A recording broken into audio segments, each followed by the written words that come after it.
sebenarnya ini ada data yang menarik banget Mbak, yang saya dapatkan dari We Are Social Mbak. Di Indonesia itu populasinya itu kan totalnya 277,7 juta. Iya, per tahun terakhir per 2022 Mbak. Yang 2023 sih saya belum. Iya, belum, karena belum habis ya. Tahunnya baru mulai nih. Iya, itu kan 277,7 juta ya populasinya. Nah, yang menggunakan mobile connection Mbak, ini masya Allah 370,1 juta Mbak. Wow. Jadi yang menggunakan mobile seluler itu lebih banyak dari populasinya Mbak.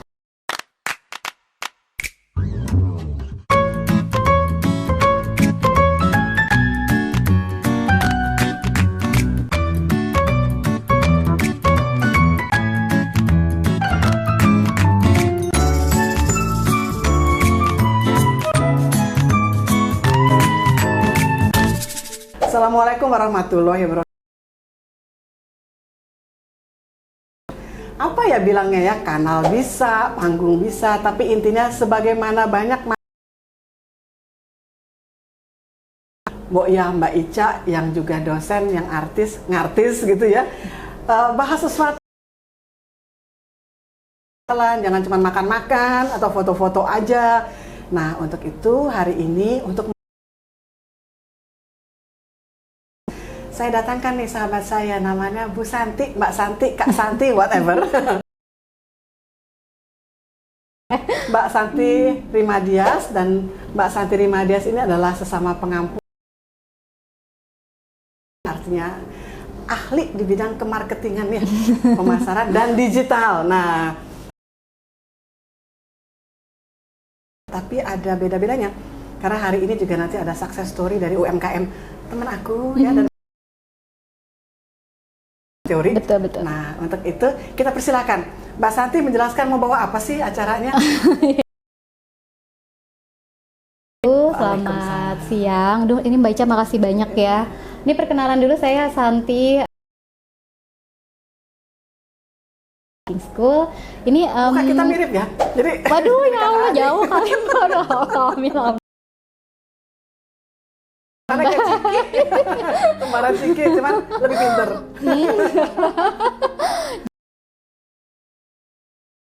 Lebih pintar. Kita sharing tentang digital marketing ya Mbak ya. Jadi sebenarnya ini We Are Social Mbak. Di Indonesia itu populasinya itu kan totalnya 277,7 juta. Iya, per tahun terakhir per 2022 Mbak. Yang 2023 sih saya belum. Iya, belum, karena belum habis ya. Tahunnya baru mulai nih. Iya, itu kan 277,7 juta ya.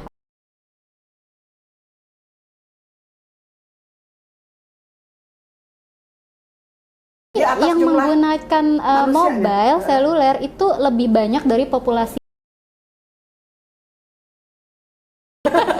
Nah, kita bahas nih. Jadi artinya satu orang bisa punya lebih dari satu HP. Mbak Ica berapa? Ada deh. Banyak ya. Ada beberapa sih. Ada banyak kan. Nah, jadi memang luar biasa sih, ini. bukan sekedar punya banyak untuk hal-hal ada yang baru, yang lama rusak, terus aku nggak buang. Nah, ini yang aktif Mbak.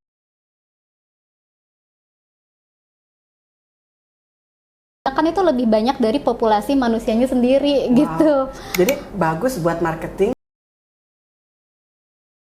Lebih dari manusia, tapi kan si manusia yang punya banyak berarti dia terkontak dan terkonek dengan sering gitu kan. Betul, gitu, dan ya. kita kan pasti pengen tahu sebetulnya yang tersambung ke internet tuh berapa banyak gitu ya.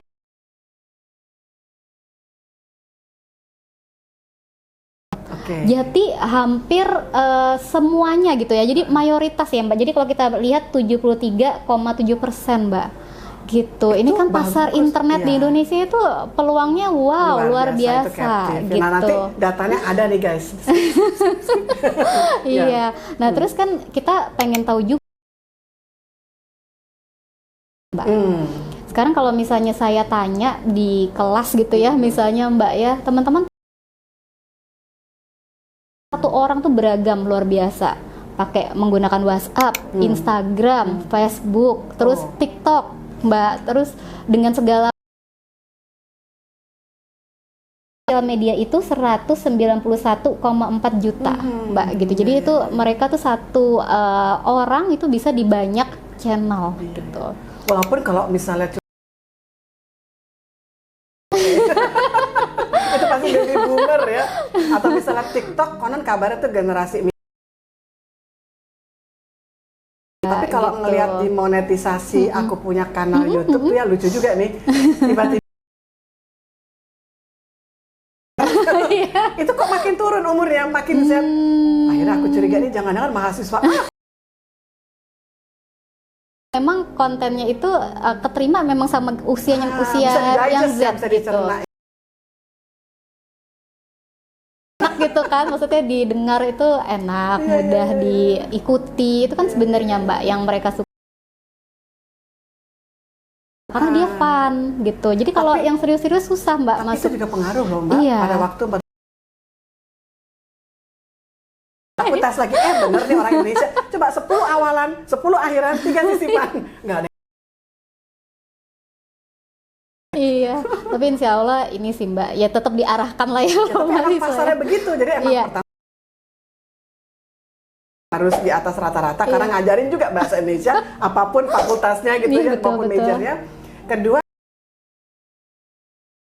kalimat-kalimat pendek untuk mengekspresikan yang generasi aku baby boomer tuh kita biasa dengan kalimat yang manis. Sumatera tuh yang petatah petiti gitu, yang liuk-liuk, yang lihat kodok lompat dari puisi. Atau syair lagu. Nah hari gini ternyata generasi mereka bikin syair bangun tidur ku tidur. Pasar apapun itu adalah kita akan bahas. Kita sharing aja sini teman-teman di rumah. Iya benar, ini kita sharing Mbak. Dan ternyata akselerasi Mbak pasar digital. Jadi itu luar biasa. Berapa peningkatannya luar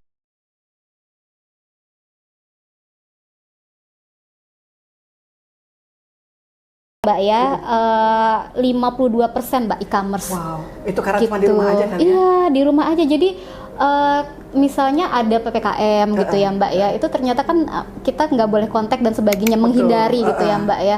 Jadi seperti online Mbak gitu. Makanya Halodoc juga sekarang katanya meningkat. Iya, betul, Halodoc. Kemudian beli sayur ya Mbak ya, itu ternyata online sayur juga. Sayur box, ada Tani Hub, ada, aduh ini sebut mereknya. Bantu mereka juga kan, mereka syariah juga tuh kayak Tani Hub, sayur, itu banyak banget Mbak aplikasinya yang memang positifnya itu memang pasar digital menjadi lebih meningkat gitu, akselerasi dengan banyaknya nggak kerugian gitu ya, ada sakit dan sebagainya. Blessing in disguise katanya begitu. Bener. Nah di sini Mbak, kalau kita nggak menggunakan peluang digital ini Mbak gitu. Nah tapi ngomong-ngomong siapa aja sih penasaran itu? Iya, jadi pasti ada klaster orang-orangnya kan, source ya Mbak ya, betul. Jadi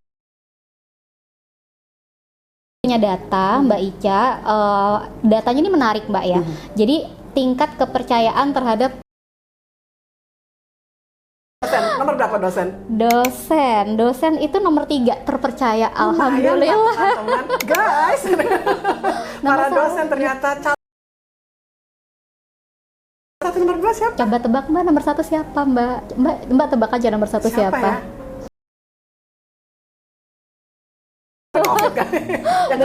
Nomor 1 dokter, nomor 2 di sini pemadam kebakaran ternyata Mbak. Itu ya profesi yang trustnya tuh tinggi lah terhadap itu mereka. Indonesia tuh pemadam kebakaran. Ini kalau misalnya kita lihat ini di seluruh dunia Mbak, di ini kan di Popol ya, di survei gitu.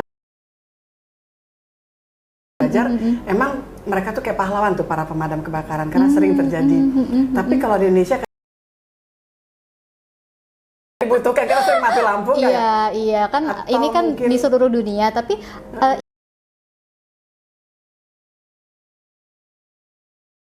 kepercayaannya rendah Mbak, 3% Mbak. Oh. 3%, dan ternyata kalau misalkan kita bedah-bedah gitu ya Mbak ya, kita lihat ya, ini konsumen itu lebih percaya orang lain yang mengatakan sebuah produk itu oke atau enggak dibandingkan salesperson-nya. Ternyata gitu Mbak. Jadi behavior, betul. Ya, behave apa ya, kebiasaan atau etika atau adab, ya apa yang dipakai, ya itu digunakan sebagai ujung Betul. tombak. Kalau enggak terpental loh, karena paling rendah ini. Iya, percaya itu ternyata nggak bisa dari salesperson atau marketernya betul-betul mereka.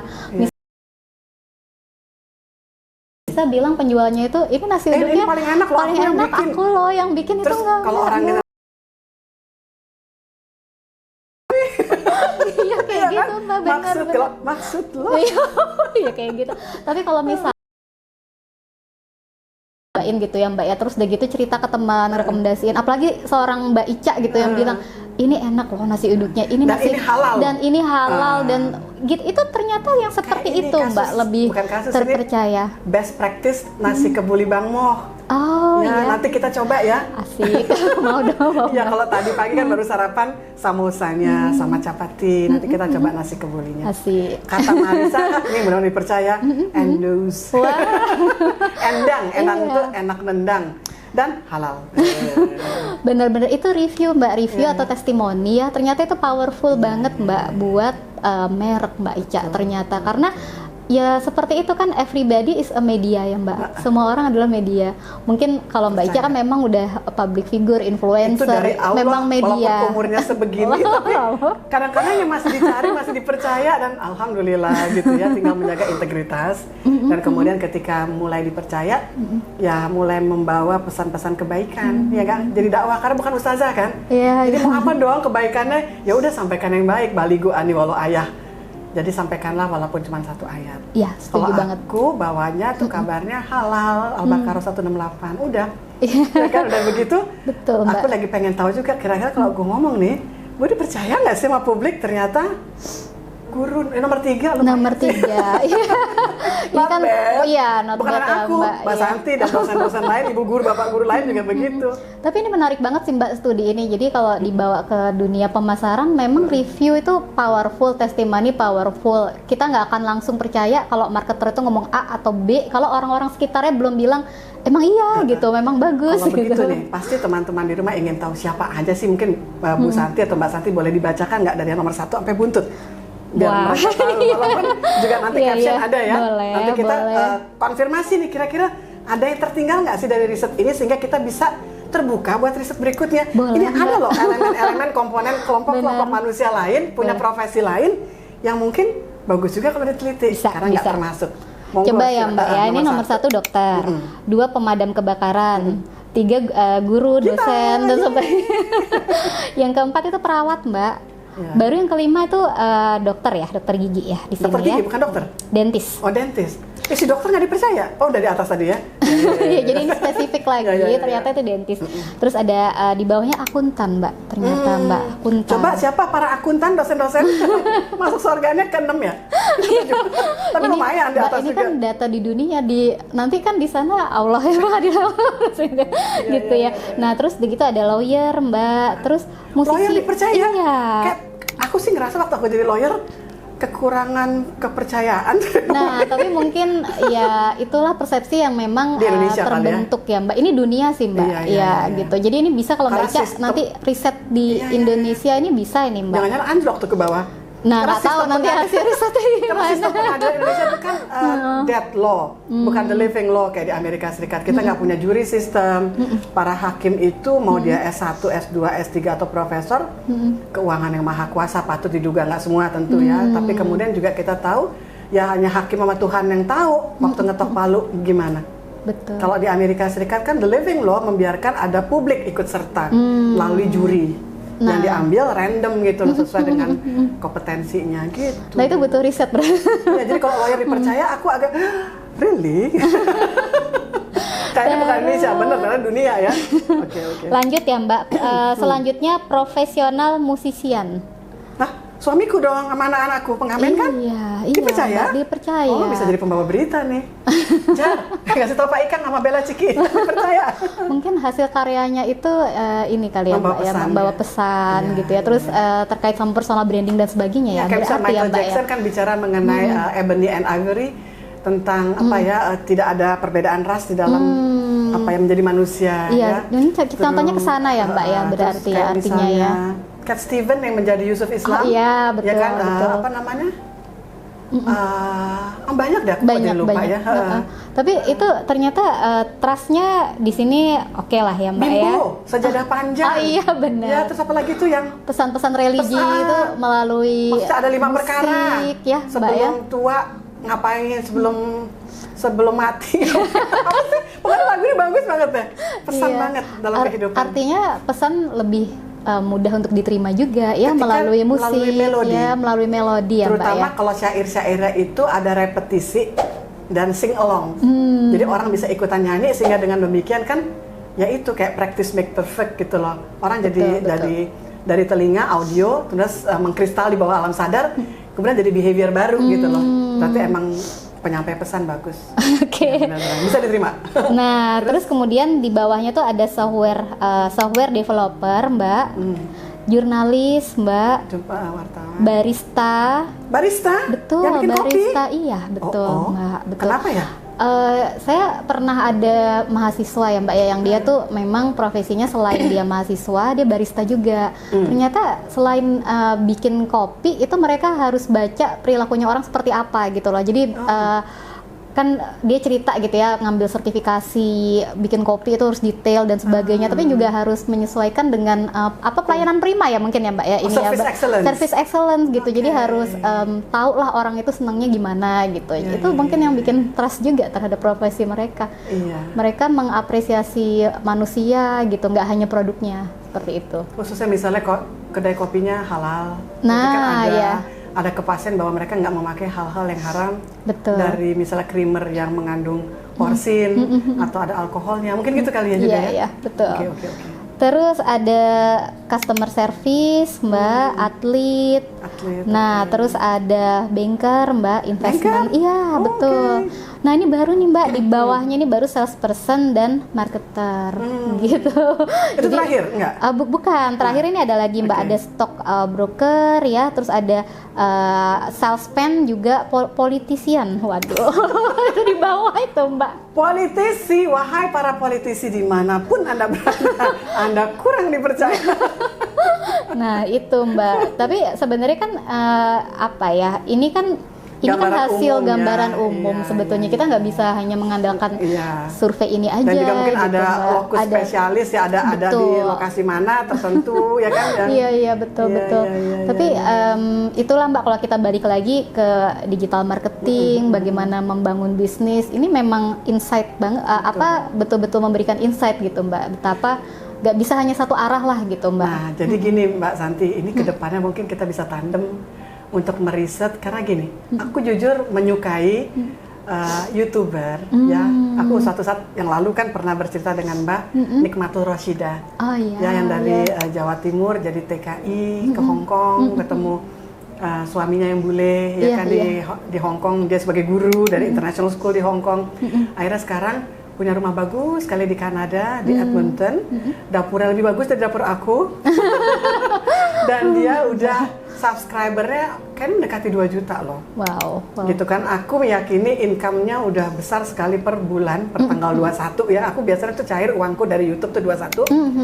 Aku tuh pernah mencapai 3 juta, tapi kayaknya bulan ini agak turun dikit ya Jare, 2,4. Karena kurang tandemnya, banyakan sendiri makan-makan jalan-jalan ke IBS. Ini aku jadi pengen nanya nih Mbak, apa yang paling menarik Mbak di konten itu gitu ya? Yang paling tinggi? Yang paling menarik sehingga orang itu mau terus-menerus gitu lihat channel beliau yang wah itu kan luar biasa banget Mbak subscribernya Mbak. Aku kan benchmarking beliau ya, Bu Nikmatul Roshida, dan sempat mengkontak dan sempat menjanjikan mau bikin buku, tapi keburu dia pindah ke Kanada, mahal banget kalau aku mesti ke sana. Tapi aku masih memantau. Semakin bagus gitu ya, apalagi dengan rumah yang makin bagus kan jadi lebih enak dilihat. Dulu juga enak dengan rumah kecilnya, sewaan sederhana, dengan sederhana dia bisa optimal dengan handphone. Sekarang udah pakai kamera sih, dan anaknya udah kayaknya SMA ada sekolah dapat latihan bikin film video, jadi makin canggih dia. Terus ada beberapa lagi yang lain dengan pola atau model yang sama.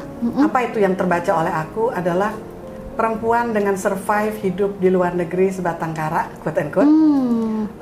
Kekurang mampuan dengan bahasa lokal. Jadi waktu Nikmatul Rosida tuh kekurangan mampuan bahasa Inggris. Jadi she speaks well quote and quote English but in a broken way. Jadi broken English.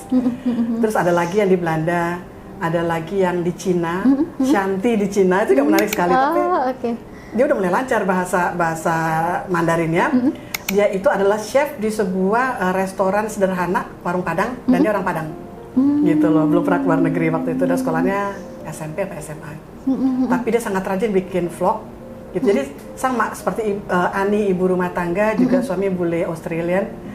Itu juga sama gitu ya. Jadi mereka-mereka dan diaspora karena ekonomi di dalam negeri tidak terlalu cukup pendidikan formal, tapi fighting spiritnya luar biasa.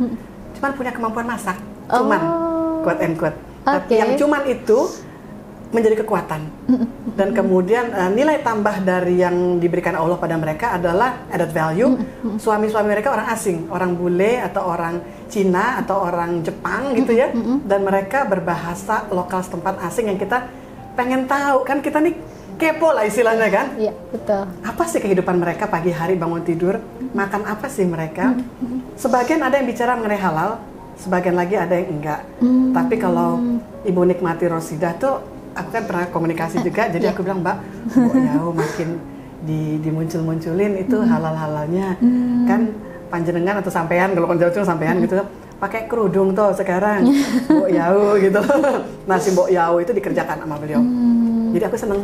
Tapi berarti ini Mbak ya, kalau itu pola, itu model atau pola. Tapi ada yang menarik, waktu itu saya baca Mbak hasil riset, ternyata personal branding di UMKM itu pengaruh terhadap produknya gitu. Misalnya seperti apa ya, yang dekat ya, Cikigo gitu ya Mbak ya. Itu ternyata Cikigo sebagai public figure, influencer, itu brand image-nya tuh ini meningkat karena memang personal brandingnya bagus. Itu kan ini juga ya, maksudnya satu hal yang ada memang personal yang punya produk. Nah, kalau para YouTuber ini karena mereka itu hanya ibu rumah tangga, ya mereka hanya menjual dirinya dengan konten di YouTube. Jadi aku aja yang nggak terlalu serius ngurusin YouTube aku. Kadang-kadang aja gitu tandem dengan teman-temanku yang artis, nggak terlalu sering juga ketemu ya belakangan. Mbak Angelina Sondah aja gitu ya, terus sama Tere Pardede ya, Tere. Belum lagi yang lain, aku baru mau mengontak Rano Karno gitu, Yesi Gusman, Dewi Yul, teman-temanku ya. Tapi kan waktu kita kemarin ngejar JJA udah habis. Tapi ternyata disukai oleh khalayak gitu loh. Jadi misalnya sekarang kita berdua nih Mbak Santi. Kan aku walaupun tua, konon kabarnya aku manis, masih manis buat hari-hari suami. Artinya kan aku layak jual gitu ya. Nah, siapapun yang ada bersama aku menjadi katalisator yang meleverage. Bukan kabarnya, fakta loh. Bisa aja. Jadi kita saling mengangkat gitu loh, Mbak Santi mengangkat aku atas permintaan khalayak aku untuk yang lebih cerdas lah isi daripada materi konten yang aku tawarkan. Mbak mungkin dapat di panggung rumah kanal aku gitu ya. Nanti kedepannya kita bisa ciptakan hal-hal lain dengan teman-teman lain, bisa bertiga nanti. Tapi kalau terlalu banyak itu, pengalaman aku malah riweh. Viewersnya, subscribernya itu jadi nggak nambah. Viewersnya rendah dan running hournya kan. Jadi yang dinilai oleh YouTube itu bukan berapa banyak dan makin banyak jumlah daripada subscribers, tapi berapa lama si subscribers maupun yang non subscribers menonton itu sampai habis. Makanya belakangan ada lagi yang masuk ke dalam komentar, Mbak ya jangan bikinnya cuma 15 menit atau 10 menit, bikinnya minimal setengah jam. Terus aku pikir, oh iya kan Zoom juga kan membatasi 40 menit. Itu batas fokus manusia. Jadi kayak mahasiswa, kayak meeting, dari 40 tuh ada kita udah garuk-garuk, ngupil-ngupil kan itu mahasiswa kita ya. Atau mungkin pura-pura ke kamar kecil nggak balik lagi. Itu 40 menit ke atas. Itu jadi memang problema. Aku berencana yang sama kita ini karena ada materi yang agak serius dan berat, aku mencoba 30 menitan, cuman mungkin kalau buat ditayangkan juga di Instagram kita mesti penggal 2 karena kan maksimal Instagram 15 menit. Iya, betul, Mbak. 14.99 lah. Ini ada data-data yang menarik juga loh, Mbak. Jadi tadi kan kita ngomongin sosial media ya, Mbak dan ya. Personal branding. Nah, sosial media itu ternyata ada data yang menunjukkan apa sih yang favorit gitu ya Mbak ya. Nah di sini kalau misalkan kita lihat yang favorit itu WhatsApp Mbak, WA. WA karena emang hari-hari ya. Iya. Terus ada Instagram Mbak. FB itu juga. Oh Mbak. Berarti itu buat generasi aku tuh, baby boomer. FB Mbak, TikTok Mbak. Iya TikTok. Twitter Mbak, gitu. Twitter iya, walaupun Twitter tuh banyak dipakai para politisi ya, jadi yang lebih hype, yang heboh, yang agak-agak gimana ya? Ya masing-masing kan punya karakteristik sendiri ya Mbak ya, seperti itu. Kalau Instagram sih aku suka banget ya. Apalagi sekarang videonya itu 15 menitan gitu bisa ya. Lebih banyak pesan yang mau di ini kan ya Mbak ya, disampaikan. Tapi ya Mbak. Tapi kan sekarang ada FB Live. Itu juga katanya bisa bikin duit loh. Iya, jadi kalau saya lihat FB. tuh sekarang ya ini Mbak saling terkoneksi gitu. Jadi misalnya saya buat sesuatu Mbak di Reels di Instagram. Nah, ini kan saling terkoneksi bisa muncul juga di Facebook Mbak Ica atau misalnya kita mau post foto. TikTok aku kan gara-gara Mbak Santi sama mahasiswa jadi punya akun TikTok. Aku bisa TikTok tuh naik ke Instagram atau FB. Oh iya. Tapi belum jadi duit sih. Pas Parta udah ya? Saya tanyain ya Mbak, beliau sepertinya aktif loh Mas Parta. Gitu. Jadi saling terkoneksi sih Mbak. Jadi kayak misalnya TikTok gitu ya Mbak ya, itu kan apa ya, kan teknologi itu kan seperti koin dua sisi, ada positif, ada negatif ya Mbak ya. Kalau misalnya negatif, misalnya kita lihat sekarang tren apa mandi lumpur atau apa gitu ya, itu kan prihatin ya Mbak. Itu ada di Silam tuh ibu-ibu yang dapat uang dibanjirin uang itu. Bullying di online gitu, walaupun mereka mendapatkan sesuatu gitu Mbak. Nah tapi itu sebenarnya saling terkoneksi, nanti bisa muncul juga di Instagram dan sebagainya. Jadi saling terkoneksi dengan karakteristik macam-macam sih Mbak. Kita bisa banyak loh bahas ini Mbak. Jadi katakan yang pertama ini tes cek ombak. Iya betul. Cek ombak gimana reaksinya daripada Anda semua. Kalau suka kita bikin beberapa yang lain, mungkin satu saat bukan hanya kita berdua, tengahnya ada Angelina Sondah mungkin ya, bagaimana dia merebranding dirinya dan diterima dengan baik oleh masyarakat. Dia juga ahlinya Markompol, marketing komunikasi politik ya, bisa TikTok mudah-mudahan.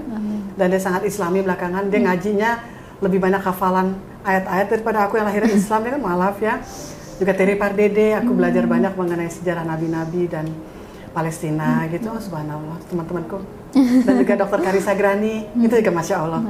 Dan khalayak menyukai mereka. Aku punya yang paling tinggi itu waktu sama Angelina Sondah, sama Terry Pardede, sama Dr. Karissa Grani. Dan yang keempat itu waktu Ciki wisuda. Bahkan Pak Gatot, wakil ketua kita yang keempat, sangat surprise ketika marketingnya IBS hasil videonya itu viewersnya, likersnya itu hanya 2.000-an, Ciki itu 578.000. Wow, Masya Allah. Gitu. Ya. Masya Allah. Keren. Dengan dua orang dukun di belakang layar namanya Fajar sama Dila. Mantap. Artinya kalau yang IBS kan lebih formal karena memang itu kan institusi. Tapi kalau Marissa yang tua tapi konon kabar masih manis seperti hari-hari suaminya itu agak hehehe lah ya, tapi nggak kehilangan substansi dan itu cukup disukai, diterima tanpa kehilangan apa yang ingin disampaikan sebagai substansi. Itu strategi sih. Jadi ilmunya Ibu Santi, ilmunya Ibu Marissa, mudah-mudahan gabung nih kalau ada mahasiswa kita yang nonton. Jadi namanya strategi pemasaran atau marketing strategic. Bener gak sih? Iya. Amin. Jadi guys, Mbak Santi ini dulu. Nanti kita sambung lagi dengan tema yang masih tentu marketing, ada strateginya dan digital. Mungkin nanti ada finance sedikit ya, ada fiskalnya, pajak atau policy atau apapun yang lagi hype di dunia. Karena 2023 konon kabarnya katanya isunya susah tahun ini, tapi to what extent masa sih Allah nggak sayang kita? Iya. Aku masih percaya tetap ada lubang untuk kita menjemput rezekinya yang tak terhingga, insya Allah. Sampai jumpa. Dan jangan lupa untuk subscribe, like, and comment. Dadah, Mata Aima Show.